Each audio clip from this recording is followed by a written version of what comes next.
The world spent the last 4 days watching the unfolding horror of the Titan submarine disaster.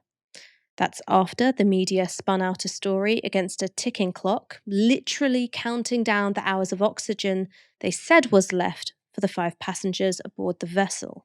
Now we know that the Titan submarine, an experimental craft that was unregistered, unclassified by experts, and unregulated, imploded shortly after beginning its 2.4-mile descent to the wreck of the Titanic. On Thursday afternoon, the Coast Guard announced that it had discovered, quote, major pieces of the Titan submersible on the seabed about half a kilometre away from the Titanic.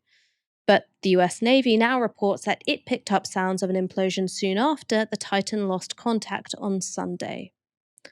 The 5 passengers on board are likely to have died instantly, too quickly to have even been aware of what was happening. So, who were they?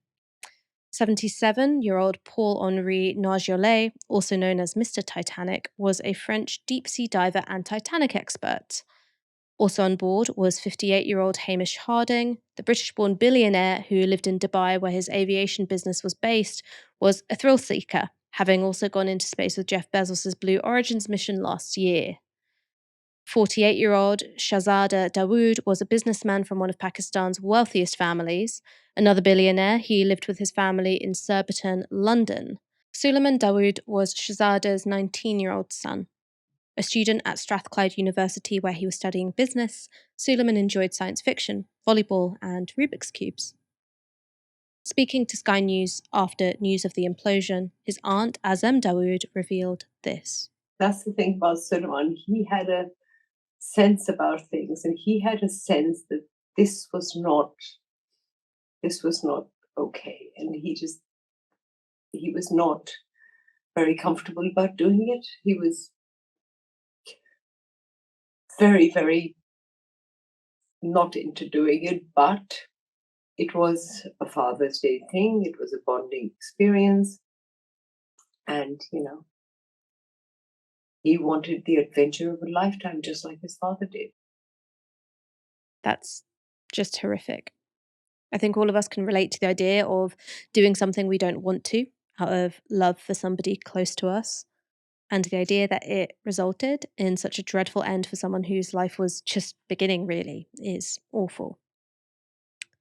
The last person on board was 61-year-old Stockton Rush. He was CEO of OceanGate, the firm that developed the Titan submersible, and ran $250,000 per person tours to the Titanic wreck. Rush, though, was not a fan of safety regulations. In a 2019 interview, the year that the Titan was launched, he said this. At some point, safety is just pure waste. I mean, if you just want to be safe, don't get out of bed, don't get in your car, don't do anything.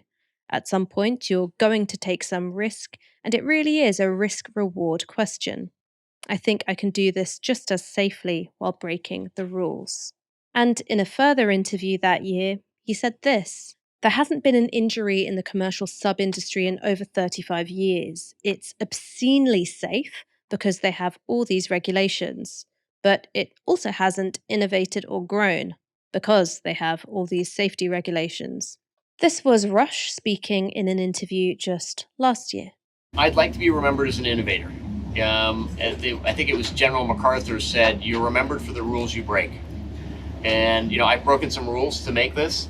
I think I've broken them with logic and good engineering behind me. The carbon fiber and titanium, there's a rule you don't do that. Well, I did. It's picking the rules that you break that are the ones that will add value to others and add value to society. And that really, to me, is about innovation. It's not invention. Innovation is when you take an invention and you make it, accepted broadly. And maybe think of ocean exploration the way everybody thinks of space exploration. Yes. Space exploration, that industry where Jeff Bezos or Richard Branson will fling you out of the atmosphere on a wing and a prayer. OceanGate had previously found itself in trouble over its reluctance to allow external experts to ratify its vessels. In 2018, David Lockridge was OceanGate's director of marine operations. Before Titan's initial launch, he produced a scathing report that stressed, quote, the potential dangers to passengers of the Titan as the submersible reached extreme depths. But Rush refused to have the Titan inspected and certified by leading experts. The New York Times reports this. Mr. Lockridge reported in court records that he had urged the company to do so, but that he had been told that OceanGate was unwilling to pay for such an assessment.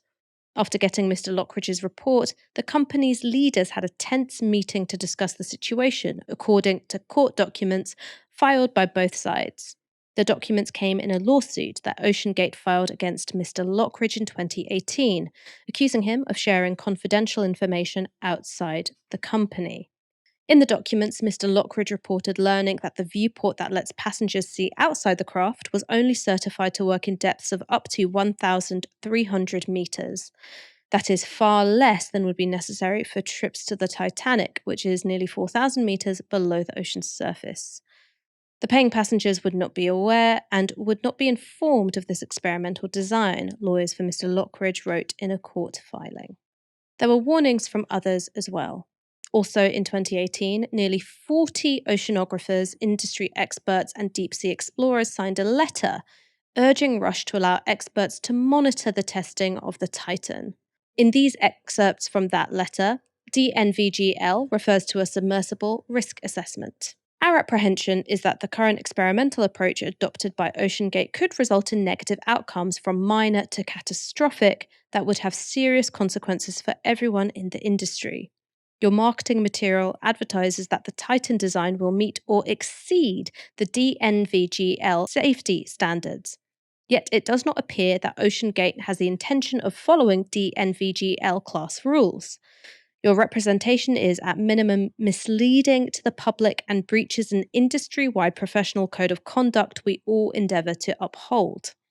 While this may demand additional time and expense, it is our unanimous view that this validation process by a third party is a critical component in the safeguards that protect all submersible occupants. According to the letter's signatories, Rush called him after receiving it and told him that industry standards were stifling innovation in the industry. In December last year, CBS journalist David Pogue joined a Titan expedition. This was him before the deep-sea dive began. The star of the show is the Titan, Stockton Rush's custom-built submersible. 5-inch thick carbon fiber, capped on each end by a dome of titanium. If all went well, I myself would be spending about 12 hours sealed inside on a dive to the Titanic. Not gonna lie, I was a little nervous. An experimental submersible vessel that has not been approved or certified by any regulatory body and could result in physical injury, disability, emotional trauma, or death. Where do I sign? Here's what he had to say about the sub's advanced technology. Take your shoes off, that's customary. Okay. Wow. Inside, the sub has about as much room as a minivan. So this is not your grandfather's submersible. We only have one button, that's it. It should be like an elevator. You know, it shouldn't take a lot of skill. The Titan is the only 5-person sub in the world that can reach Titanic depths, 2.4 miles below the sea. It's also the only one with a toilet. Sort of. And yet, I couldn't help noticing how many pieces of this sub seemed improvised. We can use these off-the-shelf components. I got these from Camper World. We run the whole thing with this game controller. Come on! It seems like this submersible has some elements of MacGyver-y jerry-rigness. I mean, you're putting construction pipes as ballast. I don't know if I'd use that description of it, but there's certain things that you want to be buttoned down. So the pressure vessel is not MacGyver at all, because that's where we worked with Boeing and NASA and the University of Washington. Everything else can fail. Your thrusters can go, your lights can go, you're still going to be safe. On Pogue's trip, several dive attempts were abandoned, but eventually it seemed to be about to happen. That's when Pogue learned more about the futuristic tech that had his life in its hands. The dive was a go. Titan, sitting at 3742 meters, reports on bottom. But that was the last of the good news. And I said, do you know where we are? 100 meters to the bow, then 470 to the bow. If you are lost, so are we. There's no GPS underwater, so the surface ship is supposed to guide the sub to the shipwreck by sending text messages. Turn 30 degrees right? Probably, 30 degrees. But on this dive, communications somehow broke down.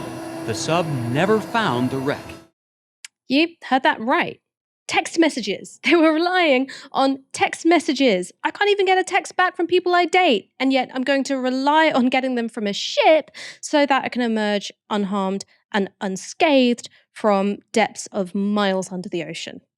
Talk about innovation.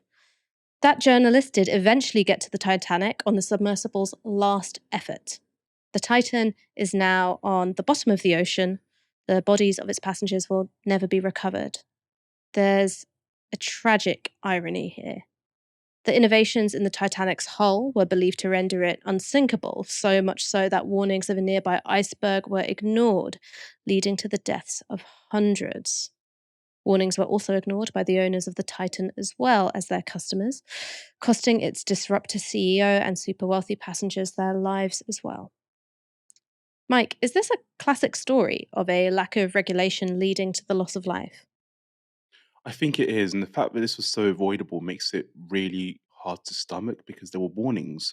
And I think the CEO of OceanGate, as you pointed out, was very reluctant to have his innovation curtailed by regulation. But if he was more open to regulation, it's very likely that these lives would not have been lost. So I think much like we have in the aviation industry, for example, where there are regulations on what can and can't be allowed to fly. There should be tighter regulations on what can and can't go underwater, especially when we know the chances of death and the risk is so high. So it really is sad, and I've struggled to kind of like engage with the story partly because the more I read, the more avoidable I know it is, and it's just like this all just is really sad. While the search was underway for the Titan, and amidst the media clamour to capture every detail of the grim story, I posted this on social media. The Titanic submarine is a modern morality tale of what happens when you have too much money and the grotesque inequality of sympathy, attention, and aid for those without it. Migrants are meant to die at sea. Billionaires aren't. The backlash from some quarters was intense. Paragon of Compassion Piers Morgan posted this. Actually, the real morality tale from this is how horrifically non-compassionate you #BeKind woke mob can be. That really was just boomer word salad there. And this was from TV presenter Richard Bacon. No, stop it. It's totally legitimate to say it's mad we don't put this empathy onto migrant boats. Totally legitimate, but don't dehumanize these people. There's a kid on there who's a student in Glasgow. Today his mum lost him and her husband after awful hours of false hope. Those were just two examples of criticism, and I'm not going to get into talking about the abuse and threats because I think there's a really important distinction to be made between criticism, which while I disagree with it, I think it's totally legitimate to express it, and stuff which is actively meant to frighten and silence people. So I thought I would share what I actually think about this whole thing. I think that what happened to those 5 individuals was absolutely dreadful. It's a terrifying and grim way to die, and I wouldn't wish it on my worst enemy. I also think that it was absolutely avoidable. Human beings have always pushed boundaries in the name of exploration and scientific discovery, but that isn't what happened here. OceanGate thought they were smarter than the regulators. They were disdainful of safety constraints and industry best practice, and that's because they wanted to make deep-sea tourism commercially viable before anybody else could. That is, in anybody's book, the very definition of hubris. And I do think that their modus operandi as a company was appealing to the vanity and the recklessness of some very rich people, tapping into the idea that if you've got enough money, you should be able to have access to any and every forbidden shore. And there's a morality tale here, one that echoes the tragedy of the Titanic itself. A group of people think they know better than everyone else, that they can disregard safety regulations, and that ultimately leads to a tragic and preventable loss of life. It also has shades of the Icarus myth, flying too close to the sun against all warnings and perishing in the attempt. I think that one of the reasons that people in the media are so angry at me, other than every good story needs a good hate figure, is that the moral of this tale is so blindingly obvious. Money doesn't make you a more intelligent or responsible person. And in fact, It can give you a dangerous sense of your own invulnerability and indeed a sense of arrogance. It can make people wasteful and heedless and reckless with the lives of those entrusted to their care. And the minute you begin to point out the judgment warping nature of extreme wealth, well, there must be something evil and vicious about you.